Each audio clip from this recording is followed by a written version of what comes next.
चलिए क्वेश्चन 14 करेंगे। एक त्रिभुज ए बी सी की भुजाएं ए बी और ए सी, ठीक है। तो त्रिभुज बनाना है आपको तथा मध्य का ए डी एक अन्य त्रिभुज। तो दो त्रिभुज की ज़रूरत पड़ेगी बेटा।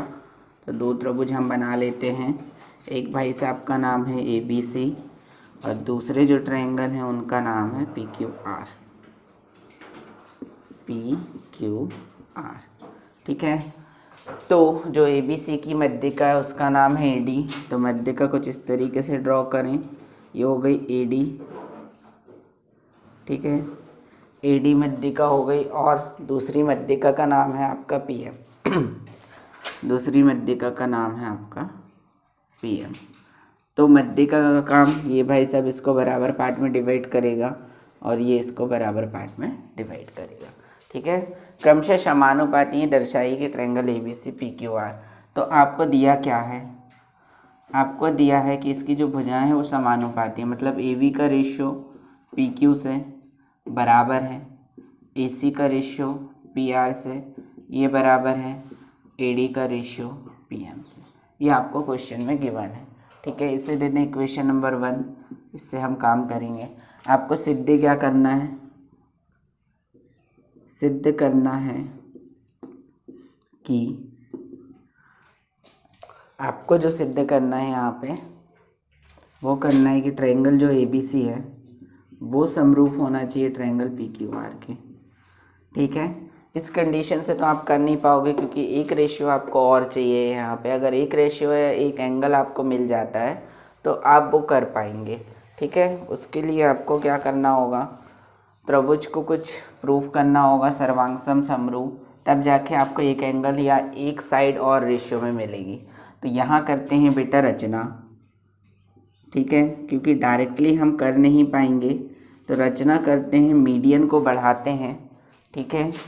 मीडियन को एक्सटेंड किया और यहाँ से ज्वाइन किया, एक्सटेंड किया, ए बी सी डी हो गया। तो इस पार्ट को नाम दे दें ई, ठीक है। यहाँ से भी मीडियन को एक्सटेंड करो और ज्वाइन करा दो आर से, ठीक है। तो P Q R M S नाम दे देते हैं। तो हमने मीडियन को इस तरीके से एक्सटेंड किया है कि ये जो ए डी है वो बराबर है आपका, डबल हो गया था तो ट्रिपल, ये इसके बराबर है, ठीक है। इस तरीके से हमने एक्सटेंड किया है। थोड़ा बड़ा दिख रहा है, छोटा कर लेते हैं, चलेगा, ठीक है। ई पॉइंट इसको नाम दे दें। यहाँ से हमने इसके बराबर 4 लाइंस खींच लेते हैं, ये खींची है, ठीक है। तो ये सारी हमने रचना का काम किया है। क्या किया? ए डी को ई तक बढ़ाया जहाँ ए डी बराबर डी ई, ठीक है, और ई को सी से मिलाया। और उस ट्रायंगल में क्या काम किए हैं कि पी एम को एस तक बढ़ाया जहाँ पी एम बराबर एम एस लिया, ठीक है। और जो भाई साहब एस हैं, एस को आर से मिलाया। इतना काम हमने रचना में किया है, ठीक है। ये काम हमारा रचना वाला हो गया। अब हम इन ट्रायंगल्स को क्या प्रूफ कर पाएंगे? ये वाला ट्रायंगल और ये वाला ट्रायंगल, इन दोनों ट्रायंगल को हम प्रूफ कर पाएंगे सर्वांगसम, ठीक है। चलें तो ट्रायंगल उठाते हैं। ट्रायंगल, पहले ट्रायंगल उठाएंगे ए बी डी, और ट्रायंगल, नीचे वाला ट्रायंगल उठाएंगे जिसका नाम है सी डी ई। ये दो ट्रायंगल आपने उठाया, A B D and C D E. इनको हम प्रूफ कर पाएंगे सर्वांगसम। तो यहाँ दिया क्या है? ए डी बराबर डी ई। कहाँ से आया? हमने इसको रचना से लेकर आया, ठीक है। रचना से ये चीज़ लेकर आए है। दूसरी चीज़ बी डी बराबर आपको पता है डी सी। क्यों है ये? क्योंकि ए डी मध्यिका है। और एक चीज़ और आपको पता है, ये वाला एंगल एंगल के बराबर होगा, जिसको लिखोगे एंगल ADB बराबर एंगल CDE, जिसे बोलेंगे हम शीर्षाभिमुख कोण। शीर्षाभिमुख कोण। इतना आपने कर लिया तो ये हो गई एक साइड, ये हो गई दूसरी साइड, और ये हो गया एक एंगल।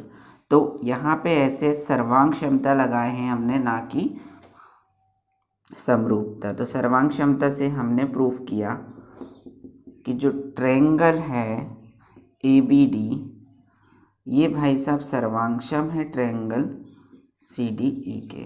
और जब सर्वांगक्षम हो जाता है तो इसके करस्पॉन्डिंग पार्ट बराबर हो जाते हैं। तो यहाँ से बेटा आपके करस्पॉन्डिंग पार्ट्स कौन से बराबर होने वाले हैं? तो ये वाला जो एंगल है, एंगल नहीं लेते, ये वाली जो साइड है AB, जो AB साइड है वो बराबर हो जाएगी बेटा CE साइड के। ठीक है, AB बराबर CE। इससे ये कहाँ से आएगा? बाय CPCT या CPCT द्वारा। ठीक है, इसे देंगे इक्वेशन नंबर 1 हो गई थी, तो इसे नाम दें 2। सिमिलर काम हम नेक्स्ट ट्रायंगल में करेंगे, सेम काम नेक्स्ट ट्रायंगल में करेंगे ये वाले और ये वाले ट्रायंगल के साथ। तो यहाँ उठाना है आपको एक बार PQM ट्रायंगल, और फिर उठाना है ट्रायंगल RMS में। ठीक है, ये 2 ट्रायंगल आपने उठाया, यहाँ से आपको पता है PM बराबर MS। कहाँ से आया? हमने इसे रचना से माना है। ठीक है, दूसरी चीज़ QM बराबर MR, ये भाई साहब कहाँ से आया? क्योंकि PM मध्यिका है, मध्यिका 2 पार्ट में डिवाइड करती है साइड को। और तीसरी चीज़ अगेन आपका शीर्षाभिमुख कोण या वर्टिकली अपोजिट एंगल होता है, एंगल PMQ बराबर एंगल RMS होगा यहाँ पर, जिसे बोलोगे आप शीर्षाभिमुख कोण। शीर्षाभिमुख कोण अगेन आपने एक साइड लिया, फिर आपने एक साइड लिया, और फिर आपने एक एंगल लिया। तो यहाँ से आपने प्रूफ किया कि एंगल जो है बाय SAS सर्वांग क्षमता से, यहाँ भी सर्वांग क्षमता लगी बेटा। ठीक है, समरूपता लगाने के लिए साइड को रेशियो में लेते हैं। तो ऐसे सर्वांग क्षमता से आपने कौन सा ट्रायंगल प्रूफ किया? PQM सर्वांगक्षम हो गया ट्रायंगल RMS के। और यहाँ से CPCT से आप निकाल पाओगे कि जो PQ साइड है वो बराबर हो गई आपकी RS साइड के। और जब आप इतना काम कर लिए, बाय CPCT आया, तो इसे ने आप समीकरण नंबर 3। चलें आगे करते हैं बेटा। हमने इतना काम कर लिया कि समीकरण 2 और 3 से हमें ये पता चल गया कि AB बराबर CE था, PQ बराबर RS था। अब उठाएंगे समीकरण नंबर 1। रचना हटा दो समीकरण 1 से। तो समीकरण 1 दिया क्या है? AB बाय PQ बराबर AC बाय PR बराबर AD बाय PM। इतनी चीज़ें आपको पता है। अब भाई साहब अपन ने लेकर आए कि AB CE के बराबर है, तो कहीं तो यूज़ करेंगे, तो AB को रखेंगे CE के बराबर। तो AB आया CE के बराबर, PQ आया RS के बराबर। ठीक है, इक्वेशन से लेकर आए थे हमने। यहाँ AC बाय PR। अब हम कोशिश करेंगे कि ये जो ट्रायंगल से पूरा बड़ा वाला, यहाँ से नाम है ACE और दूसरा ट्रायंगल है PRS, ये हो जाए बेटा समरूप प्रूफ। ठीक है, इनको समरूप प्रूफ करने के लिए 2 रेशियो तो आपको पता चल गए बेटा। एक रेशियो ये पता चल गया, पूरा बड़ा वाला ट्रायंगल देखेंगे आप तो CE का रेशियो RS से पता चल गया, और दूसरी चीज़ AC का रेशियो यहाँ से पता करें PR से। अब हमें एक एंगल मिल जाए या एक और कोई रेशियो मिल जाए, तो अब AD से रेशियो बनाओगे बेटा। AD यहीं था, यहाँ तक आए थे, और ये भी इसके बराबर है, तो हम इसको डबल कर लेंगे ना, तो ये पूरा यहाँ तक आ जाएगा। और डबल करने में कोई फ़र्क नहीं पड़ता इक्वेशन में। तो ये डबल ऑफ AD लिखो, इसे डबल ऑफ PM लिखो, कोई फ़र्क नहीं पड़ेगा। इससे 2 से 2 कैंसिल हो जाएगा, वापस इक्वेशन पे आ जाओगे। तो CE बाय RS ये किया आपने equal to AC by PR equal to double of AD जब करोगे तो कंप्लीट लेंथ बन जाएगी, जिसका नाम हो जाएगा आपके पास AE। और यहाँ से डबल करोगे तो बेटा कंप्लीट लेंथ हो जाएगी, जिसका नाम हो जाएगा PS। तो अब यहाँ पे 3 साइड आ गई SSS। तो ट्रिपल S समरूपता से ट्रिपल एस समरूपता से आपने प्रूफ किया कि ये जो ट्रायंगल्स हैं, ट्रिपल एस सी कहाँ आ रहा था, ये वाले ट्रायंगल पे, तो पूरे ट्रायंगल का नाम लिखें ए सी ई। ठीक है, ए सी ई समरूप हो जाएगा बेटा आपका ट्रायंगल पी आर एस के। ठीक है, ए सी ई आपका समरूप हो गया पी आर एस के, मतलब ये वाला पूरा ट्रायंगल आपका समरूप हो गया ये वाले ट्रायंगल। और जैसे ही आपने ये समरूप प्रूफ किया तो आपके कुछ एंगल्स बराबर हो जाते हैं यहाँ पे। तो कौन कौन से एंगल्स बराबर हो जाएंगे वो देख लेते हैं हम। ठीक है, तो यहाँ वाले एंगल सी कंप्लीट आया है आपके पास ट्रायंगल्स में। ठीक है, तो यहाँ से आप कर लें एंगल, ये वाला एंगल बराबर कर लेते हैं बेटा, क्योंकि ये एंगल तो दोनों पे आया है। चलिए इन एंगल्स का नाम भी दे देते हैं, ये भाई सब 1 और 2, और इस एंगल का नाम दे देते हैं 3 और 4, ताकि हमारे लिए आसान हो जाए। तो यहाँ हम कर लेंगे बेटा एंगल 2 इक्वल्स टू एंगल 4। ठीक है, क्योंकि आपने सिमिलर प्रूफ कर लिया है तो इसका एंगल बराबर हो जाता है। क्यों हुआ ऐसा? क्योंकि ट्रायंगल ए सी ई समरूप था ट्रायंगल पी आर एस के। आप ये एंगल भी इसके बराबर कर सकते हो पर ज़रूरत नहीं है, और ये कंप्लीट एंगल भी इसके बराबर कर सकते हो पर ये कंप्लीट की भी ज़रूरत नहीं है। अभी जितनी ज़रूरत है उतना काम करेंगे। एंगल 2 एंगल 4 के बराबर हो गया है। अब इसी प्रकार सिमिलर तरीके से अगर आप काम करते, इधर से ऐसे डायग्राम एक्सटेंड करते और इस वाले ट्रायंगल पे काम करते, यहाँ पे भी एक्सटेंड करते, यहाँ पे काम करते, तो आपका यहाँ से निकल के आता बेटा एंगल 1 इक्वल्स टू एंगल 3। ठीक है, जैसे 2 इक्वल्स टू 4 निकल के आया क्योंकि हमने काम इस साइड किया। अब यही डायग्राम यहाँ से एक्सटेंड करके करते तो एंगल 1 और 3 इक्वल निकल के आते। ठीक है, तो इसे दें आपके पास समीकरण हो गया था 3, तो ये हो गया 4 और ये हो गया 5। अब समीकरण 4 + 5 क्यों कर रहे हैं ऐसा? समीकरण 4 + 5, यहाँ 1 लिखा है, यहाँ 2 लिखा है, पूरा ऐड हो जाएगा तो ए एंगल बन जाएगा। यहाँ 3 लिखा है, 4 लिखा है, पूरा ऐड होके एंगल पी बन जाएगा और हमारा काम हो जाएगा। तो angle 1 + angle 2 equals to angle 3 + angle 4, और एंगल 1 + एंगल 2 कंप्लीट मिलकर बन रहा है एंगल ए, और एंगल 3 + एंगल 4 कंप्लीट मिलकर बन रहा है एंगल पी। इसे दें इक्वेशन नंबर 6। ठीक है, अब वापस से समीकरण 1 पर जाएंगे। ठीक है, समीकरण 1 से क्या पता है हमें पता है कि ए बी का रेशियो पी क्यू से, दूसरी चीज़ हमें पता है ए सी का रेशियो पी आर से, ए सी का रेशियो पी आर से। और अब देखें इन्हीं एंगल के बीच ये वाला जो एंगल बन रहा है वो लिख लें, एंगल ए बराबर एंगल पी। तो यहाँ डबल एस वर्क कर लेगा और यहाँ एक एंगल वर्क कर लेगा। तो ऐसे एस समरूपता से आपके जो ट्रायंगल्स हैं, ट्रायंगल ए बी और कंप्लीट सी समरूप हो जाएगा ट्रायंगल पी क्यू और आर के। और यही आपको प्रूफ करना था। ठीक है, जिसके लिए इतना काम किया हमने, हेंस प्रूफ। चलिए क्वेश्चन 15 करते हैं बेटा। लंबाई 6 मीटर वाले एक ऊर्ध्वाधर स्तंभ की भूमि पर छाया की लंबाई 4 मीटर है। तो बेटा 6 मीटर का एक स्तंभ है कुछ इस तरीके से, ये हो गया स्तंभ जिसका नाम दिए ए बी, ये 6 मीटर का है। और इसकी जो छाया की लंबाई है, मीन्स इसकी जो परछाई पड़ रही है वो इस साइड पड़ेगी, जिसका नाम है, जो लेंथ का है 4 मीटर का। ठीक है, और बेटा स्तंभ हमेशा 90 डिग्री का एंगल बनाएगा क्योंकि ये सीधा खड़ा रहता है, आड़ा टेढ़ा नहीं खड़ा रहता।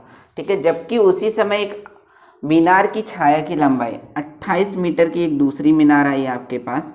ठीक है, कुछ इस तरीके से, और ये जो डिस्टेंस है वो है 28 मीटर का, जिसका नाम है पी क्यू, आर नाम दे देते हैं। तो यहाँ पे मीनार पी क्यू है जो यहाँ पे 90 डिग्री का एंगल बनाएगी, और आपको ये लेंथ फाइंड करनी है कि उसकी जो परछाई है, मीनार की ऊंचाई ज्ञात कीजिए। सॉरी, ये परछाई जो है वो है आपकी 28 मीटर, यहाँ है 28 मीटर, जो परछाई पड़ रही है ना उसकी 28 मीटर है, और मीनार की लेंथ आपको ज्ञात करना है, मीन्स ये आपको पता करना है। ठीक है, चलो तो सॉल्व करते हैं। हमको दिया है हमने एक मीनार लिया, ठीक है, एक मीनार ए बी बराबर वो है 6 मीटर और इसकी छाया की लंबाई वो है हमारे पास बी सी बराबर 4 मीटर। कुणाल पॉज करना। चले, एक मीनार ए बी बराबर 6 मीटर, या इसे ऊर्ध्वाधर स्तंभ भी लिख सकते हैं बेटा, कोई दिक्कत नहीं, इसे कर लें ऊर्ध्वाधर स्तंभ, जिसकी लंबाई है आपके पास 6 मीटर, ठीक है, और इसकी छाया की लंबाई 4 मीटर, ये हमने बता दिया। और फिर से एक अन्य मीनार जिसकी लंबाई तो आपको नहीं पता, लेकिन अन्य मीनार जो हमारे पास यहाँ पर है, अन्य मीनार पी क्यू, ये आपको निकालना है, ठीक है, ये आपको नहीं पता है। और इस मीनार की छाया की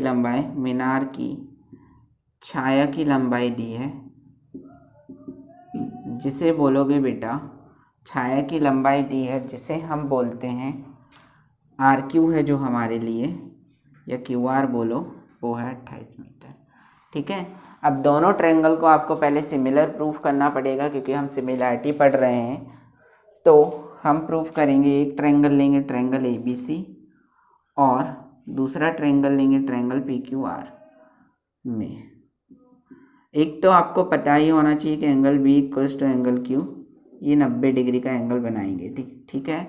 इसके बाद बेटा एक चीज़ होती है, जबकि उसी समय जब सेम टाइम की बात की जाती है ना आपके पास, तो जो एंगल ऑफ एलिवेशन है, मतलब उन्नयन कोण, ठीक है, कुछ यहाँ पर बनेगा। जब कोई बंदा नीचे से ऊपर देखता है तब उन्नयन कोण बनता है। तो एंगल आर एंगल सी के बराबर होगा, रीज़न देंगे हम, angle C equals to angle R. क्यों होता है ये बराबर? क्योंकि एक ही समय पर बना कोण। तो बेटा सेम टाइम पे जो नीचे से कोई बंदा ऊपर अगर देखता है, तो वो जो एंगल बनता है सेम टाइम पे वो बराबर होता है, ठीक है। तो सेम टाइम पे बना हुआ एंगल आपस में बराबर होगा।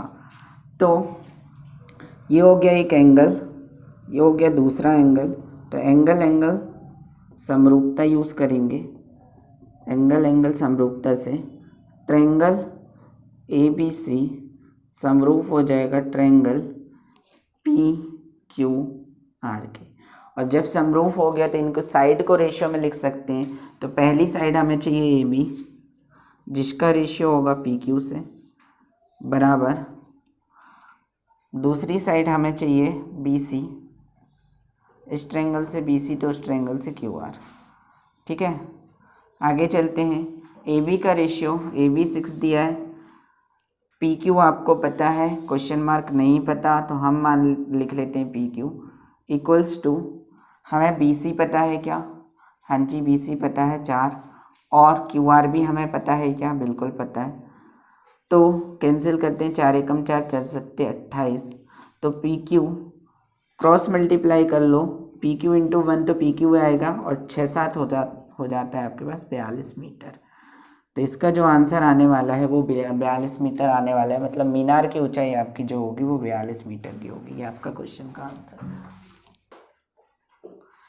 चले क्वेश्चन 16 करते हैं बेटा। क्वेश्चन 16 बोलते हैं एडी और पीएम त्रिभुज एबीसी और पीक्यूआर की क्रमशः मध्यिकाएं हैं। तो ट्रायंगल बनाओ दो ठो, एक होगा एबीसी, दूसरा होगा पीक्यूआर। ये भाई साहब एबीसी, ये भाई साहब पीक्यूआर, इनकी जो मध्यिकाएं हैं उनका नाम है एडी। तो यहाँ से ड्रॉ करो एडी। मध्यिका का काम दो बराबर पार्ट में डिवाइड करना, ये लेंथ हो गई इसके बराबर। यहाँ से डिवाइड करो मध्यिका जिसका नाम है पीएम, इसका काम बराबर पार्ट में डिवाइड करना, तो ये लेंथ इसके बराबर। तो त्रिभुज एबीसी और पीक्यूआर की मध्यिकाएं हैं, आपको दिया है, क्या दिया है कि एबीसी, त्रिभुज एबीसी और त्रिभुज पीक्यूआर की मध्यिकाएं एडी और दूसरी जो है उसका नाम है पीएम है। जब एडी और पीएम है तो यहाँ से आपको ये पता है कि B D equals to D C, समीकरण 1 दे दें। दूसरी चीज़ आपको पता चल गई Q M equals to M R, समीकरण 2 दे दें। इसके बाद आपको एक और चीज़ पता है कि ट्रायंगल ए बी सी जो है वो समरूप है ट्रायंगल पी क्यू आर के। तो जब समरूप है तो बेटा साइड को रेशियो में लिख सकते हैं, बिल्कुल लिख सकते हैं। तो ए बी का रेशियो हो जाएगा पी क्यू से, बराबर बी सी का रेशियो हो जाएगा क्यू आर से, बराबर एक और बच गया सी ए या ए सी का रेशियो हो जाएगा आपका पी आर से। तो इतना आपने काम कर लिया। इसके बाद आपको क्या काम है, यहाँ पे मध्यिका का रेशियो लेना है आपको, ठीक है। तो मध्यिका ये है, अगर मध्यिका का रेशियो आपको लेना है तो ये वाले ट्रायंगल और ये वाले ट्रायंगल को कुछ आप प्रूफ कर लें, ठीक है। तो क्या प्रूफ कर पाएंगे? हाँ, यहाँ से आपको एक चीज़ और पता है कि बेटा जो एंगल बी है वो एंगल एम के बराबर, एंगल ए है वो एंगल पी के बराबर, और एंगल सी जो है वो एंगल आर के बराबर। क्यों ऐसा लिखे? क्योंकि ये दोनों ट्रायंगल सिमिलर हैं, और जब सिमिलर होते हैं तो साइड भी रेशियो में आ जाती है और एंगल भी बराबर हो जाते हैं संगत कोण पर, ठीक है। अब हमें जो सिद्ध करना है, हमें सिद्ध करना है कि जो ए बी का रेशियो है पी क्यू से वो बराबर होना चाहिए ए डी के रेशियो पी एम से। जब इतना सिद्ध करना है तो आप, हमें ये पता है, हम जानते हैं कि क्या जानते हो आप कि ए बी का रेशियो पी क्यू से आपको दिया है यहाँ पर बी सी के रेशियो क्यू आर से, ठीक है। अब मध्यिका है तो बी सी का हम हाफ कर सकते हैं बेटा, कोई दिक्कत नहीं है। तो यहाँ कर लेते हैं हम, ए बी पी क्यू को साथ कुछ नहीं छेड़ना है, और आपने इतना ही चीज़ लिया, ए सी बाई पी आर से कोई काम नहीं है आपका, इसलिए आपने फिलहाल नहीं लिया है। तो A B ratio P Q, B C को आप हाफ कर लेंगे, बी सी का हाफ करेंगे और यहाँ पर क्यू आर का भी हाफ कर लेंगे, कोई फ़र्क नहीं पड़ता इक्वेशन में। अब हाफ क्यों किया? जब बी सी पूरी और ये बराबर पार्ट में डिवाइडेड तो बेटा हमको एक बी डी मिल जाएगी, ठीक है। और जैसे ही बी डी मिल जाएगी तो हम इनको समरूप प्रूफ कर सकते हैं, ये वाले ट्रायंगल को, और हमको यही करना है पहले। तो हाफ हाफ हमने कर लिया, तो इसे लिख सकते हैं A B by P Q, और इसका जो हाफ है वो हो जाएगा बी डी और इसका हाफ हो जाएगा क्यू एम। इतनी चीज़ आपको पता चल गई। और एक चीज़ आपको और पता है इसमें कि एंगल जो बी है, ठीक है, वो बराबर है एंगल क्यू के। तो यहाँ लग जाएगी डबल एस और यहाँ एक एंगल। तो ऐसे एस समरूपता से आप बोल सकते हो, ऐसे एस समरूपता से आपके जो दो ट्रायंगल हैं वो समरूप प्रूफ हो गए। कौन से दो ट्रायंगल? ए बी और डी, क्योंकि इसी ट्रायंगल पे काम किया, जब यहाँ बी डी लिखा हुआ है तो ए बी डी लोगे। समरूप हो गया ट्रायंगल पी क्यू एम के। और जब ये समरूप हो गया बेटा तो आप साइड को रेशियो में लिख सकते हो। तो ए बी का रेशियो लिखना है आपको पी क्यू से, और दूसरा आपको रेशियो चाहिए ए डी का। तो यहाँ से ए डी लोगे तो यहाँ से आपको पी एम लेना पड़ेगा। ये ए डी लिए, ये पी एम ले लो। यही रेशियो आपको बराबर प्रूफ करना था। तो ये आपका क्वेश्चन हो चुका है प्रूफ, हैंस प्रूफ।